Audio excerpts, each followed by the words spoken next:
श्री राम जय जय राम। श्री राम जय जय राम। श्री राम जय जय राम। श्री राम जय जय राम। रामचरित चिंतामणि चारु, संत सुमति तिय सुभग सिंगारू। जगमंगल गुण ग्राम राम के, दानि मुकुति धन धर्म धाम के। नारायण। हमारी बहुत प्रिय चौपाई है।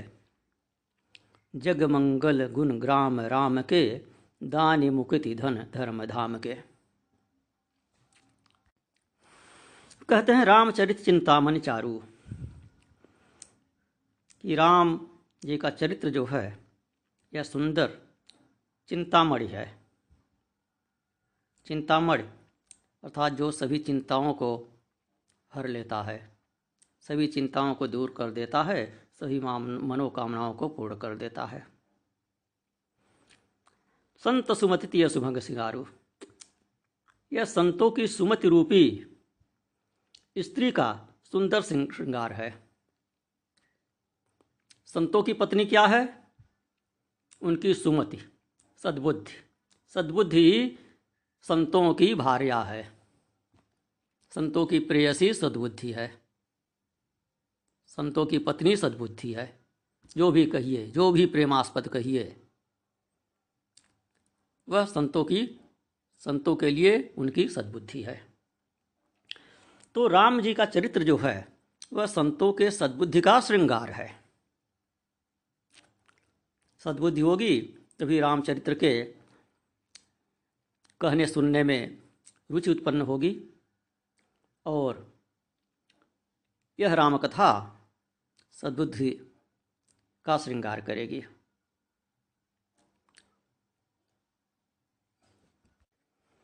मणि श्रृंगार के काम में आती है। यह रामचरित सुंदर चिंतामणि है। सबके भाग्य में चिंतामणि नहीं होती कि उससे वह अपनी मति रूपी स्त्री का श्रृंगार करे, उसके जूड़े में लगा दे। जो महाभाग्यवान संत होते हैं वही अपने सुमति रूपी स्त्री का रामचरित्र कथा रूपी चिंतामणि से श्रृंगार करते हैं।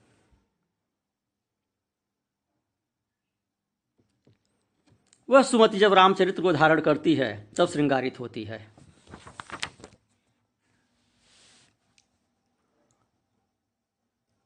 राम कथा के अंतर्गत रामचरित है, उसके अंतर्गत राम के गुणग्राम हैं जो जगत का मंगल करने वाले हैं। जगमंगल गुण ग्राम राम के, दानि मुकुति धन धर्म धाम के।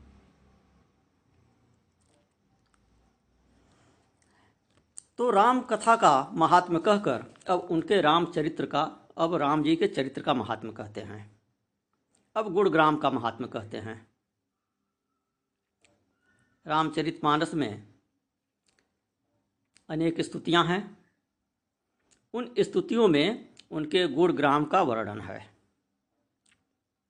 ऐसे तो कथा में उनके गुणों का वर्णन है ही, लेकिन स्तुतियों में विशेष रूप से एकत्र करके गुणों का वर्णन किया जाता है। गुणगान करना ही स्तुति कहलाता है। तो रामचरितमानस में आकलन के अनुसार 28 स्तुतियां हैं। अन्य विद्वानों की गणना है, हमारी गणना अलग से नहीं है। अलग से गणना करेंगे तो देखेंगे अगर 28 ही हैं या इससे अधिक हैं। तो इन 28 स्तुतियों में गुणग्राम के महात्म्य के विभाग भी हैं। 28 प्रकार के गुण समूह हैं राम जी के इन 28 स्तुतियों में। तो ये क्रमशः 28 स्तुतियों के ही महात्म्य हैं जो गुणग्राम यहाँ संकेत कर रहे हैं कि जग मंगल गुण ग्राम राम के, दान मुकुट धन धर्म धाम के। राम जी के गुण तो अनंत हैं, लेकिन उन सब का सार संक्षेप उन 28 स्तुतियों में है।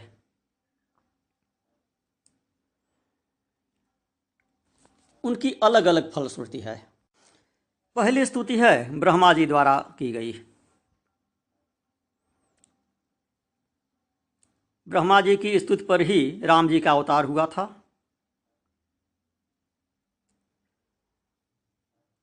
उस स्तुति का क्या प्रभाव है कि जग मंगल गुण ग्राम राम के। अवतार क्यों हुआ? संसार के मंगल के लिए हुआ। तो इसलिए ब्रह्मा जी की स्तुति को, उसमें वर्णित गुणग्राम को जग मंगल कहना यहाँ पर गोस्वामी तुलसीदास जी ने उचित समझा। दूसरी स्तुति है कौशल्याकृत। उस स्तुति में जो गुणग्राम है उसका प्रभाव है दान मुकुति धन धर्म धाम के।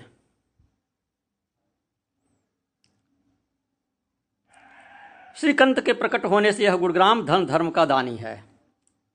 एक प्रकट कृपाला दीन दयाला। तो सो मम हित लागी जन अनुरागी प्रकट भय श्रीकंता। तो मम हित लागी, अपने हित की बात कर रही हैं कौशल्या जी। तो उनका हित क्या है? दान मुकुति धन धर्म धाम के। उनको भगवान के साक्षात लीला का दर्शन हुआ और ऐसा दर्शन हुआ कि उनकी स्मृति भी बनी रही। राम जी और कौशल्या जी के, ये दशरथ और कौशल्या के वरदानों में ये सूक्ष्म अंतर था। जब मनसूत रूपा के रूप में तपस्या किया था और भगवान प्रकट हुए, वरदान मांगने को कहे, तो दशरथ जी ने वरदान मांगा कि आप सदृश मेरे पुत्र होवे और मेरी पुत्र विषयक बुद्धि उसमें बनी रहे।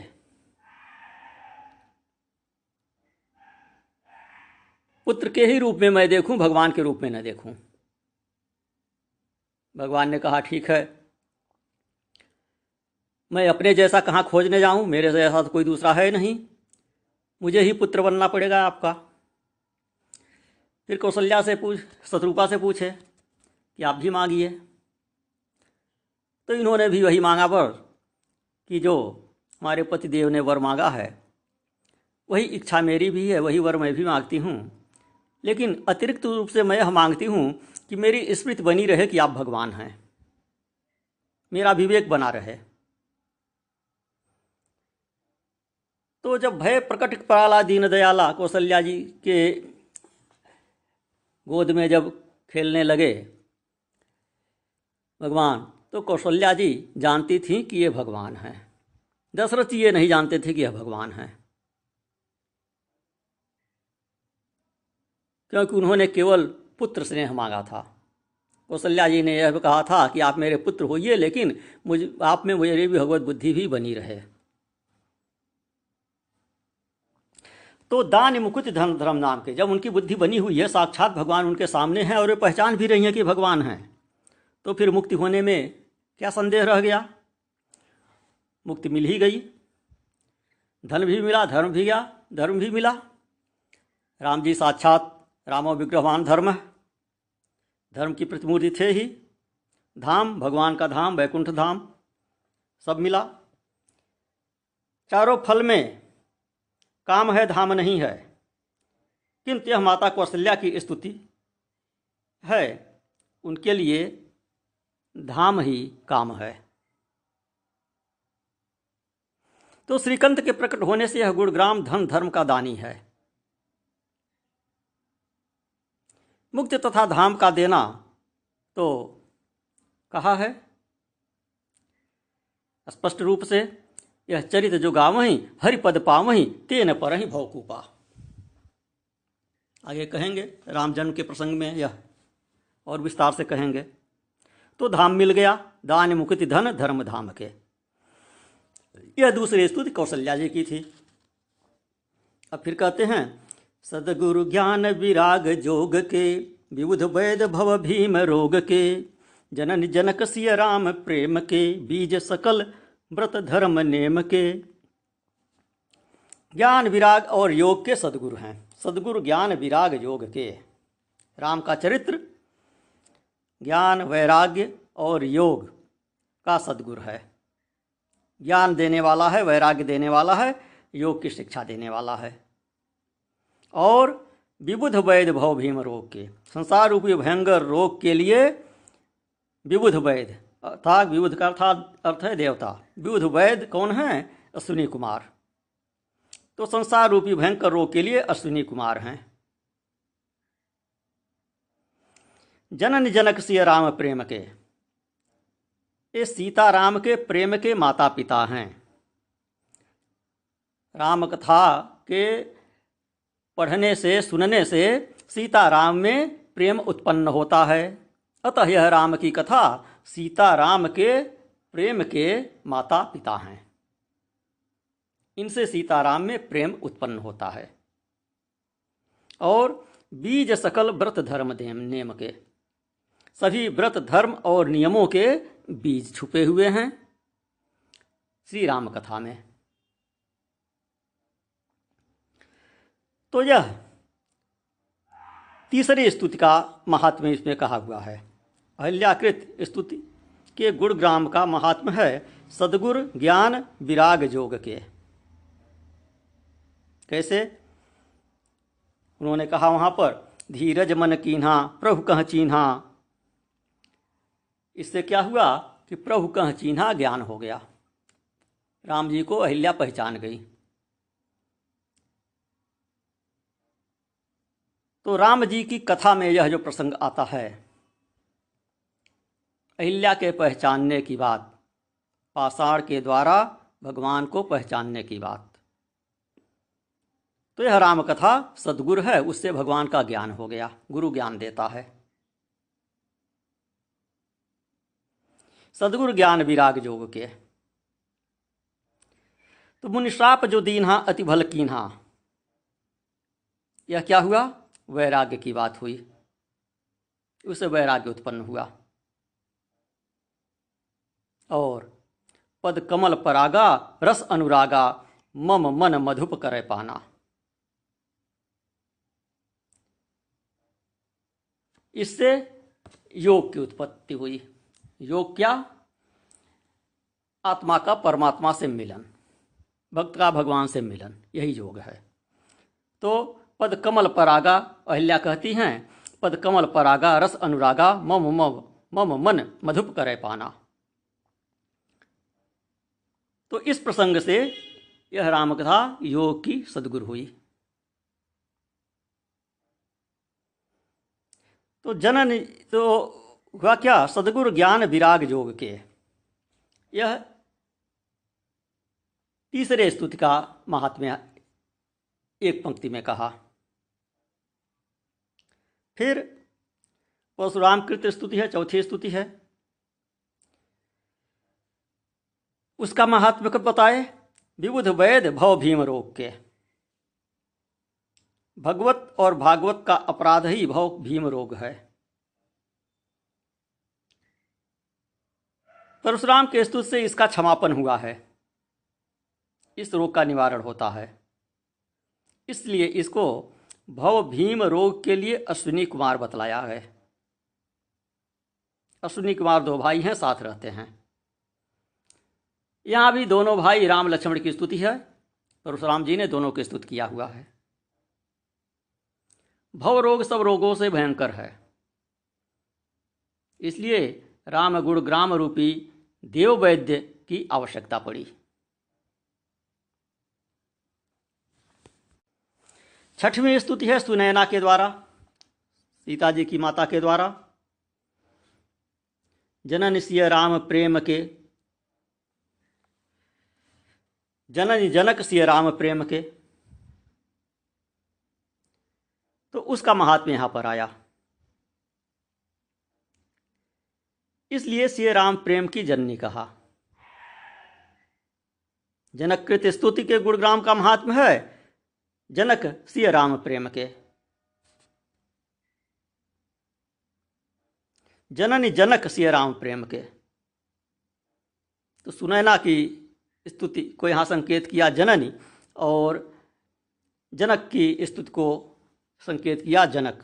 जननी जनक सिय राम प्रेम के, जननी के द्वारा और जनक के द्वारा की गई स्तुति से सीता राम में प्रेम उत्पन्न होने की बात कही।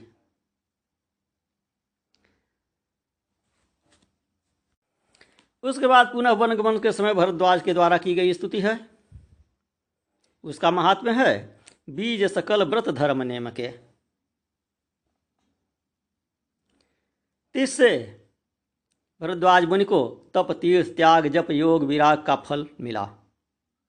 फल में बीज रहता है, इसलिए कहा कि बीज सकल व्रत धर्म नेम के। और राम कथा में सभी व्रत धर्म नियम इत्यादि के बीज सम्मिलित हैं ही, छुपे हुए हैं। फिर कहते हैं अगली चौपाई में, समन पाप संताप शोक के, प्रिय पालक पर लोक लोक के, सचिव सुभट भूपति विचारी के, कुंभज लोभ उदधि अपार के। पाप संताप और शोक के नाश करने वाले और इस लोक तथा परलोक के प्यारे पालक हैं। विचार रूपी राजा के मंत्री हैं और सुभट हैं, सैनिक हैं, और लोभ रूपी अपार समुद्र के लिए अगस्त ऋषि हैं। रामचरित्र के श्रवण से लोभ रूपी समुद्र सूख जाता है, उसी प्रकार से जैसे अगस्त जी ने अपने कमंडल में समुद्र को भर लिया था। वाल्मीकि कृत स्तुति के गुणग्राम का महात्म्य है, समन पाप संताप शोक के।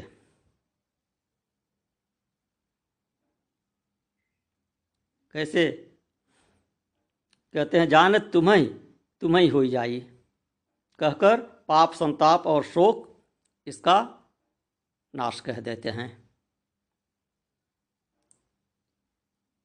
भगवान को जानते जानते जब भगवत स्वरूप ही हो गया जीव, तो फिर उसको पाप कहाँ रह गए, ताप कहाँ रह गए, संताप कहाँ रह गए।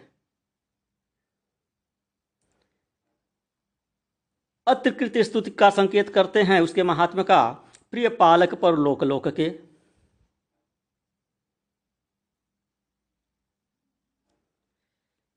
नरादरेण ते पदम व्रजंति नात्र संशयम तदीय भक्ति संजुता।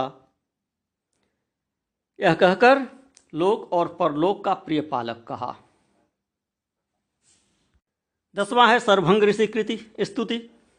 उसका महात्म्य कहे, सचिव सुभट भूपति विचार के।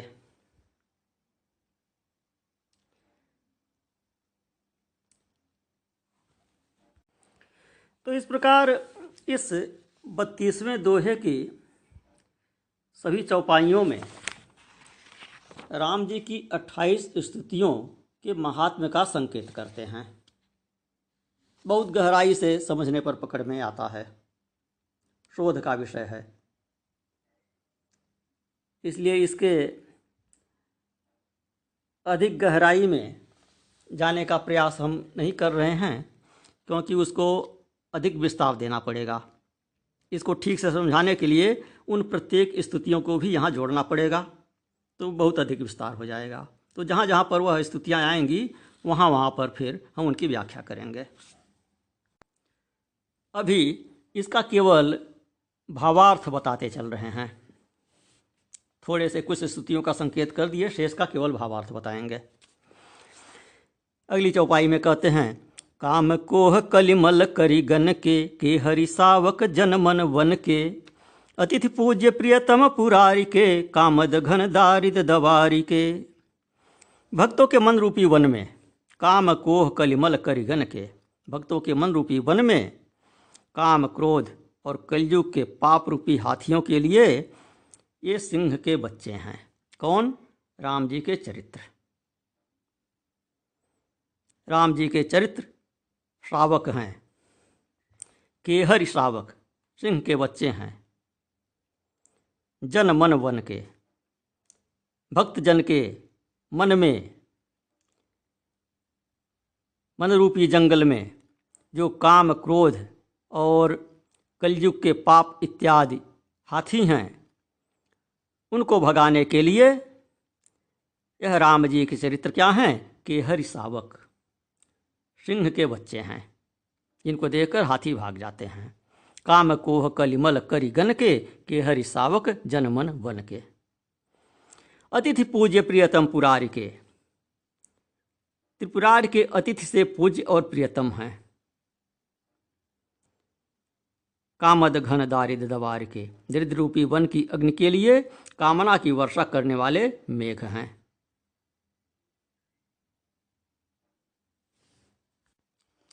फिर अगली चौपाई में बहुत महत्वपूर्ण शब्द हैं। अनमोल रत्न है, यह अनमोल मंत्र है। संपुट के रूप में इसका प्रयोग कर सकते हैं। इसको जप करके मंत्र के रूप में सिद्ध कर सकते हैं। विशेष ध्यान देने की बात है, जो थोड़ा देर तक धैर्य से सुनता है उसी को कोई रहस्य की बात समझ में आती है, क्योंकि रहस्य की बात थोड़ी देर उलझाने घुमाने फिराने धैर्य की परीक्षा लेने के बाद ही बताई जाती है, आरंभ में ही नहीं बता दी जाती है। जो धैर्यवान होते हैं, टिके होते हैं, वे रहस्य की बात जान पाते हैं। और जो ये तो वैसे ही सब बकवास चल रहा है, या फिर ये सब तो हम जानते हैं, ये सब तो पढ़े हैं, या ये समझ में नहीं आ रहा, ये समझ के ऊब जाते हैं, उनको फिर रहस्य की बात नहीं समझ में आती है। बाद में सुनते हैं कि ये बात बताई गई थी तो पछताते हैं सिर धुनकर, अरे ये बात बताई गई, थोड़ा देर और हम सुन लेते। तो हाँ, यह बहुत महत्वपूर्ण मंत्र शब्द का इसमें प्रयोग है, और वास्तव में यह चौपाई मंत्र रूपा है। मंत्र महामनि विषय ब्याल के, मेटत कठिन कुअंक भाल के। सुन लीजिए, फिर से सुन लीजिए, दोहरा लीजिए, रट लीजिए, कंठस्थ कर लीजिए, गांठ बांध लीजिए। इसका जप कर सकते हैं, इसका संपुट लगाकर रामचरितमानस का पाठ कर सकते हैं। अचूक औषधि है यह, दुर्भाग्य को दूर करने के लिए अचूक रामबाण है। मंत्र महामनि विषय ब्याल के, मेटत कठिन कुअंक भाल के। इसका संपुट लगा के पाठ कीजिए, यदि दुर्भाग्य को दूर करना चाहते हैं तो। फिर आगे कहते हैं, हरन मोह तम दिन कर कर से, सेवक साली पाल जलधर से। मंत्र महामनि विषय ब्याल के, विषय रूपी सर्प के लिए यह महामंत्र मणि हैं। क्या? राम कथा, रामचरित्र। रामचरित्र विषय रूपी सर्प के लिए महामंत्र मणि हैं। विषय वासना रूपी सर्प भाग जाते हैं। और जो अगली अर्धाली है वो विशेष काम की है। मेटत कठिन कुअंक भाल के, लाट में लिखे हुए ब्रह्मा के बुरे लेखों को भी ये मिटाने वाले हैं। राम के चरित्र, रामचरितमानस का पाठ कीजिए, इस चौपाई का संपुट लगाइए, आपके दुर्भाग्य भी नष्ट हो जाएंगे। तो हरन मोह तम दिन कर कर से, सेवक सालिपाल जलधर से। अंधकार को दूर करने के लिए सूर्य के किरण स्वरूप हैं। सेवक रूपी धानों को पालने वाले मेघ के समान हैं। हरन मोह तम दिन कर कर से, मोह तम, मोह रूपी अंधकार को दूर करने के लिए, हरने के लिए ये सूर्य के समान हैं, सूर्य की किरणों के समान हैं। और सेवक सालिपाल, साली कहते हैं धान को, तो धानों को पालने वाले जलधर के समान हैं। सेवक रूपी धानों को पाल, सेवक कौन है? राम जी के भक्त। तो राम जी के भक्तों के लिए, राम जी के भक्त क्या हैं? राम जी के जो सेवक हैं, जो भक्त हैं, वह क्या हैं? धान के समान हैं। और राम की कथा क्या है? यह बादल के समान है, मेघ के समान है। मेघ बरसता है तो धान का पौधा बढ़ता है। राम कथा होती है तो राम जी के भक्त प्रफुल्लित होते हैं, वृद्धि को प्राप्त होते हैं, सुखी होते हैं।